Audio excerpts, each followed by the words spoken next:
ఏనుగెక్కడ, మొసలెక్కడ? ఒక మొసలి నన్ను పట్టి పీడించడమా? రక్తం త్రాగుతూ ఉంది ఆ పెనుగులాటలో. నిజంగా ఆ కాలు రాకపోయేసరికి ఉన్న ఈ 3 కాళ్ళు కూడా అలా పట్టేసి పెనేసిపోయేలా లాగుతున్నాడట. అలాగే ప్రయత్నంలో వాళ్ళంతా చీరుకుపోతుంది. ఆహారం లేదు, చిక్కి శల్యం అయిపోతుంది. ఏం చేయాలో తోచడం లేదు. ఏ కొడుకులు ఆదుకోవడం లేదు, ఏ భార్యలు నా బాధ పంచుకోవటం లేదు. ఎంతని పోరాడము! ఏమిటి విధి వైపరీత్యం?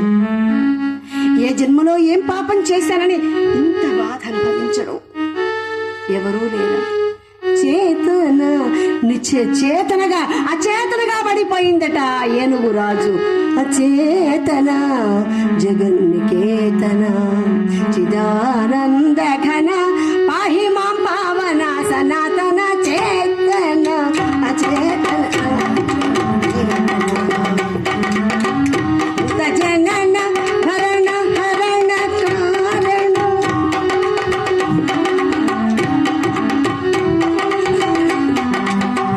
చేతన అచేతన జగన్నికేతన.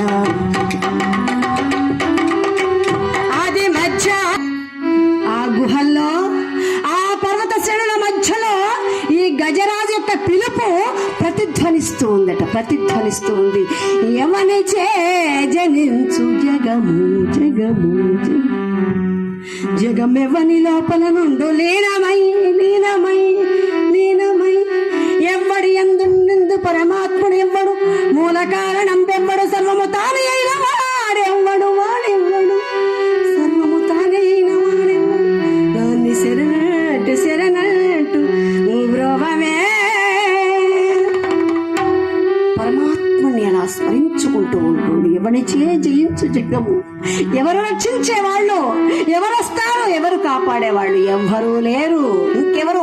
ఆ పరమాత్ముడు తప్ప ఇంకెవరు రక్షించేవాడు లేరు అనుకున్నారు. అలా పెనుగులాట్లో కృంగి కృషించి క్షీణించిపోయాడు ఆ గజరాజు. ఇక ఏమాత్రం బలం లేదండి. అన్నీ సొక్కిపోయాయి.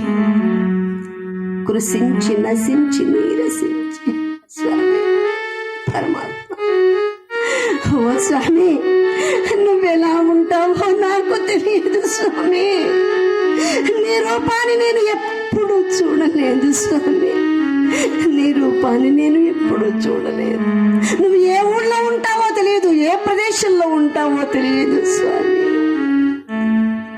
కలడా దొరుతీను లయ్యడా.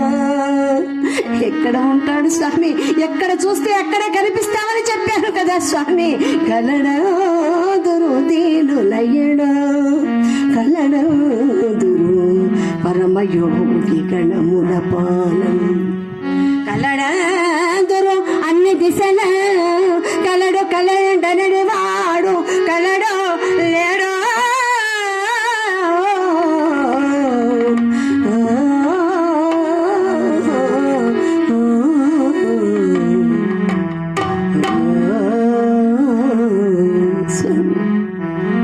నువ్వు ఎక్కడ ఉంటావో తెలియదు స్వామి.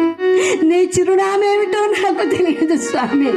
కాపాడరావా కరుణాంతరంగా అంతరంగ బాధ నిచ్చగా దేవా కాపాడరా.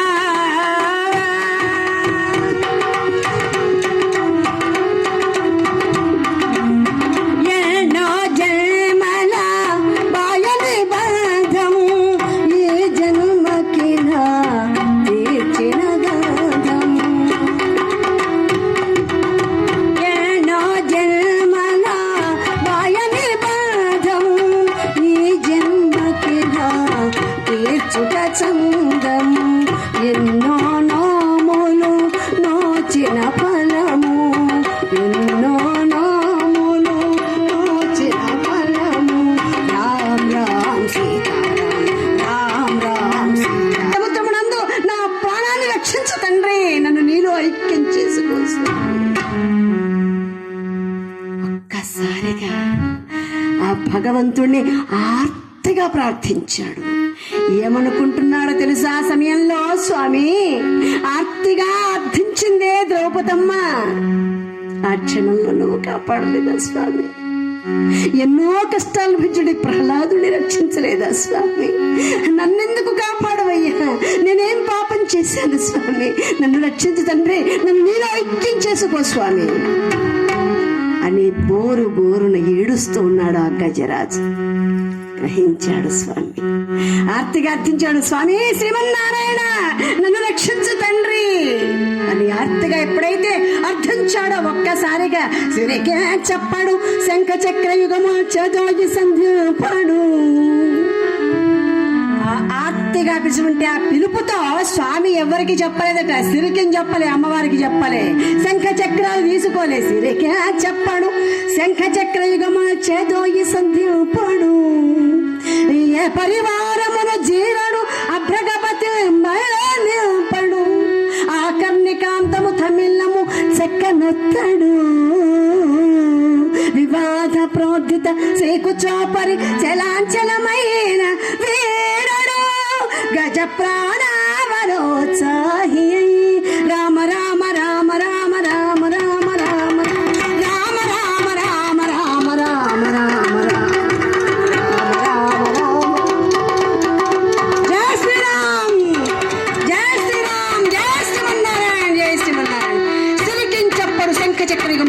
సంధింపడు. అమ్మవారికి చెప్పలే. ఆ క్షణంలో స్వామివారు అమ్మవారు పాచికలాడుతున్నారట. పాచికలాడుతూ ఉన్నాడు. పురాణాల్లో కాకుండా వెనకటి రోజుల్లో కూడా అన్యోన్యంగా ఉన్న భార్యాభర్తలు పత్తలాడకుండా కూర్చుందరట. అవే పాచికలు. వీళ్ళకి అర్థం కావద్దు పాచికలు అంటే ఏంటి అనుకుంటారు. తెలుసు కదా, మన పురాణ పండితులు చెప్తున్నారు కదా, పాచికలు మన భారతంలో వస్తాయి. అవి మాయా పాచికలు, ఇవి నిజ పాచికలు. అలా ఆడుతూ కూర్చున్నారట, ఆనందంగా ఉన్నారు. ఆడుకుంటా అమ్మవారు లక్ష్మీదేవి కొంగు స్వామివారి చేకిలా పట్టుకున్నాడు. అది అన్యోన్యమైన దాంపత్యం అంటారు దాన్ని. ఇట్లా పట్టుకున్నాడు, ఆడుతున్నాడు. ఎప్పుడైతే గజరాజు ఆర్తిగా అర్థించాడో అన్ని విడిచిపెట్టి అట్లా వెళ్ళిపోతుంది. అమ్మవారు పైట కొంగు జారిపోతుంది. వెళ్ళిపోతున్నాడు స్వామి. స్వామి స్వామి స్వామిని ఇలా పట్టుకొని అమ్మ సిరికేం చెప్పాడు. శంఖ చక్ర యుగమం చేదో ఈ సంతి. శంఖ చక్రాలు తీసుకోలేదు. అమ్మవారు అడిగితే స్వామివారు ఏమన్నా అనుకుంటారేమో అని అలాగే మౌనంగా వెళ్ళిపోతుందంట స్వామి వెనకాల. అమ్మవారు వెళ్ళిపోతుంటే ఉన్న పరివారం అంతా నారద మహర్షి గజేంద్ర దక్షిణ కొరకై చన్నోడు కడిబడు గల్బయలు గజేంద్ర దక్షిణ కొరకై వెళ్ళనోడు కడుబడి గల్బయలు. వెళుతున్నాడు వడివడిగా. అందరూ అమ్మవారు అలా వెళుతుంది. నారద మహర్షి ఆ తంబుర పట్టుకొని ఆయన వెళుతున్నాడు. సనక సంఘాన్ని మునులు ఘనులు దేవతలు నవగ్రహ దిక్పాలకంతా కూడా స్వామివారి వెనకాల వెళుతున్నారు. శంఖు చక్రాలు పరుగు తీసుకుంటూ పోతున్నాయట.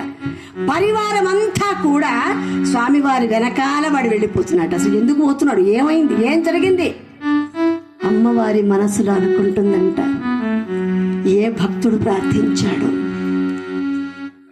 ఏ మాతృమూర్తి హృదయాన్విందంగా ఏడుస్తూ అర్థించిందో స్వామివారిని, హృదయ విదారకంగా ఏడుస్తూ.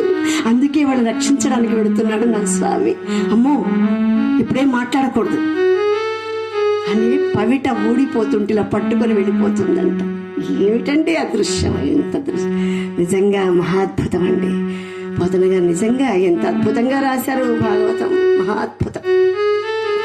బొమ్మెర పోతన గారు తెలుగు సాంప్రదాయానికి ఒక మకుటం లేని మహారాజు. తెలుగు భాష, తెలుగు పదం, ప్రతి ఒక్క పదం చక్కగా ఉట్టిపడుతుంది. అందుకే అన్నారు దేశ భాషలందు తెలుగు లెస్స అన్నారు. ఇక్కడ తెనకన్నా తెయనిది తెలుగు భాష.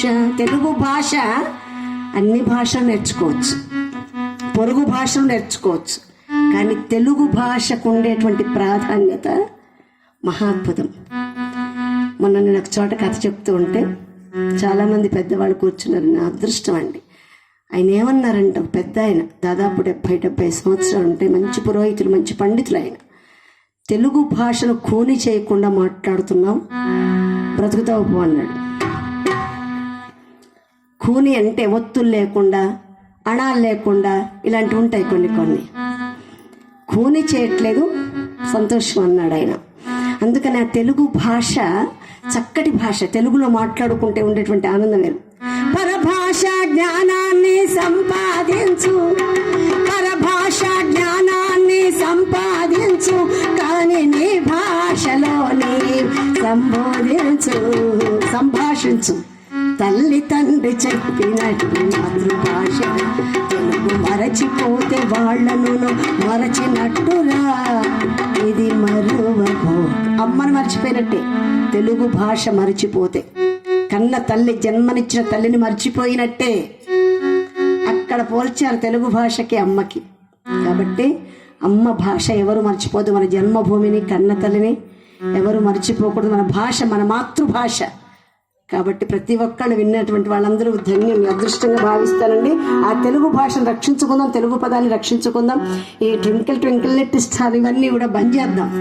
చిన్నప్పుడు కృష్ణయ్య నాన్న వెన్న తిన్నావా మట్టి తిన్నావా అంటే అమ్మ మన్ను తిన్నాడమ్మా అని బలరామయ్య చెప్తూ ఉంటే, నాన్న ఏది నోరు తిరుగు, మన్ను తినొద్దు నాన్న అని చెప్పిందంట.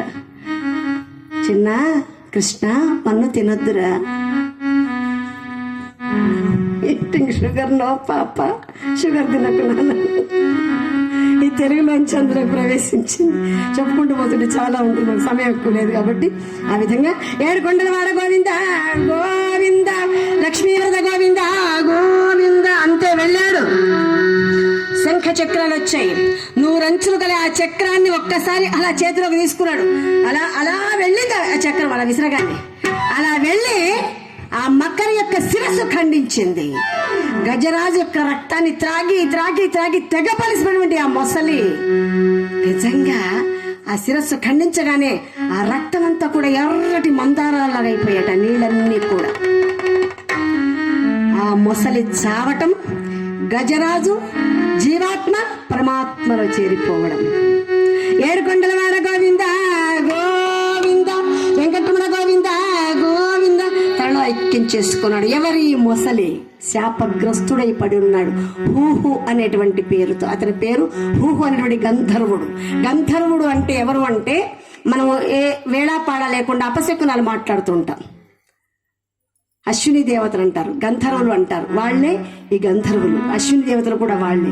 అలాగా ఆ హూహు అనేటువంటి ఒక గంధర్వుడు శాపగ్రస్తుడై నీళ్లలో పడి ఉండడం వల్ల స్వామివారు ఆ యొక్క శాపం విమోచన చేశాడు. స్వామివారికి 3 ప్రదక్షిణలు చేసి, స్వామి మీ మూలంగా నాకు శాప విమోచనమైంది అని చెప్పి అంతర్ధానం అయిపోయాడట. గజరాజు యొక్క జీవాత్మ పరమాత్మలో చేరిపోయింది. మోక్షాన్ని ప్రాప్తం చేశాడు గజరాజుకు శ్రీమన్నారాయణుడు. లక్ష్మీ వల్లభ దీన శరణ్య కరుణాభరణ కమలలోచన, లక్ష్మీ వల్లభ దీన శరణ్య కరుణాభరణ కమలలోచన, కన్నుల వేదును సేయగరావే, కన్నుల వేదును సేయగరావే, ఆశ్రిత భవబంధ నిర్మూలన, ఆశ్రిత భవబంధ